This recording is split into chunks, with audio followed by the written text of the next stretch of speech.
It still is hard. I still feel so much pain. I still remember feeling like it wasn't real, and it still felt like that until we went to the showing and I saw him laying there, cold and stiff. Not like the Nate that I knew. He was always so warm, so full of life. And I didn't want to leave his side, even though I knew he was gone. I sat next to his side, I stroked his hair, and I didn't want to say goodbye. It was the last time I would ever see his face in person, not just in a picture or on a screen. And that goodbye was the hardest goodbye I've ever had to say.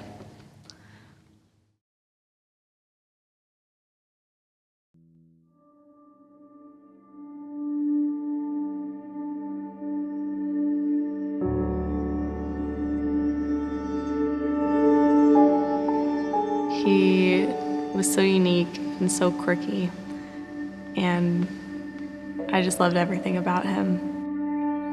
You know, I remember when I first met him, he would walk across Ball State campus with a briefcase, and I just thought it was so odd because no one else was carrying a briefcase, but he was just unique like that, and he never cared what anyone else thought of him.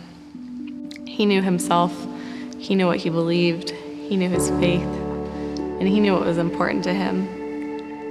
And I love those qualities about him. So I woke up really early the day of the wedding. Of course, I had to get myself ready, but I also was just so excited. I got ready at my parents' house, and he got ready at the hotel, and I made it a point that we weren't supposed to see each other before I walked down the aisle.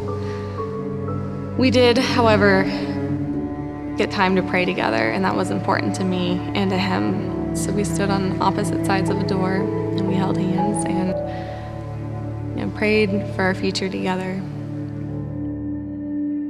At 2 o'clock, I got ready to go to the front of the church and started my walk down the aisle. And I just couldn't take my eyes off him. He looked a little nervous, but I think I eventually was too, with everyone's eyes on us. But I know both of us were so happy and so excited. Nate and I went on our honeymoon at the beginning of August, and we knew at that point that there was a chance we could get pregnant. I wanted to take a pregnancy test, and so Nate and I took one. Well, I took one, and he read the results with me, and it was positive. And I think both of us were so shocked when we saw that result. We were excited and happy, of course, but also very much unsure of what being parents would mean. But he gave me the biggest smile I think I've ever seen, and the biggest kiss, and just told me in my ear, we're going to be parents. After we were married, we lived together in a rental home in Speedway, Indiana. It was just a small little place, but we didn't need much. We just needed somewhere to live together and, to start our lives together. Having a routine was important to Nathan. He felt like when he had routines, he was able to get more done. He was more devout. He was able to solicit a time in his day for prayer. And going on walks was part of that. Ever since I had started dating him, we had talked about him switching his walks to the morning time, just because I was getting closer to delivering and there was more for us to do together in the evenings. And it was just kind of our last chance to spend time together, just the two of us. And that Monday was the first time he had done that, and we had the best night together. It accomplished what we had wanted. It gave us time to spend together. I actually wasn't feeling well that night, but it was so nice just to have the whole evening, just the two of us. I was supposed to study and do other things, but I just enjoyed his company. And, it felt like a blessing at the time that he had been able to go for his walk in the morning. I remember rolling over and knowing he was on his walk. He wasn't in bed, but I looked at the clock and it said 7:11, and we were supposed to have been gone by then. So I immediately jumped out of bed worried that something had happened. I remember just feeling flustered and running around the house asking, "Nate, where are you?" I scratched out a quick note next to his phone telling him to call me when he got home. And I started walking the path that he would walk, the blocks around the neighborhood. As I turned the corner, I saw the crime scene tape, the ambulance lights, the police cars. And I ran to the tape and told someone, "I can't find my husband." And they started questioning me and asking me what he looked like and what he was doing. I started telling them, and they started pulling me into a car. And I think at that moment they probably knew that my husband was the one who had been shot. Over and over again I said Hail Marys and Our Fathers. I couldn't find the words, but I repeated those prayers, willing that he was okay, that this was just a misunderstanding and that it wasn't my husband. My parents shortly arrived and they were able to take me to the hospital.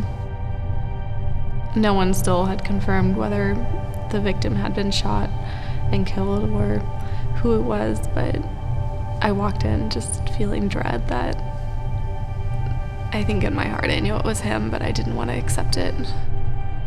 I eventually heard someone say that the coroner was coming, and I knew at that point that he was gone. I think that was the moment that I knew, because you don't bring a coroner in for someone who's still living.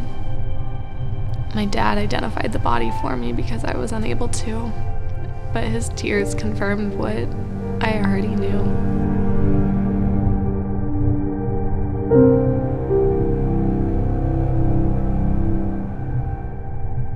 The rest of the day felt like a blur. They got me back home to my parents' house. People came and went, but I don't remember any of it. I just remember being so focused on Cecilia, just making sure that she had to be okay. There wasn't much time, though, between April 1st, the day Nate died, and April 25th, the day Cecilia was born. And that whole time I was just asking Nate to pray for us. I was asking him to make this as easy as possible, because the pain I was feeling of not having him there was insurmountable. I could handle everything else, but I couldn't handle him not being there. After she was born, I was so exhausted I was able to hold her for a little while, but then shortly after fell asleep.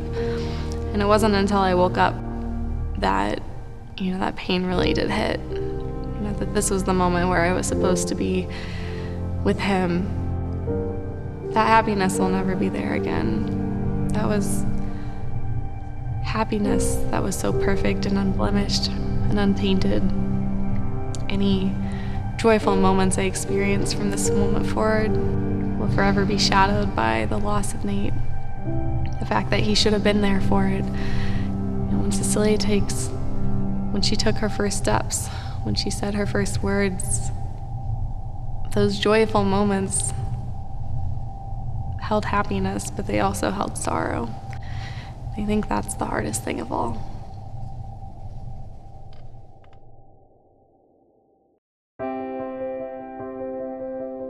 Cecilia, I have hope because God has still blessed us with so many things. He blessed me with the beautiful daughter that you are. He blessed us with strong family and friends who've supported us even through the most incredible tragedy.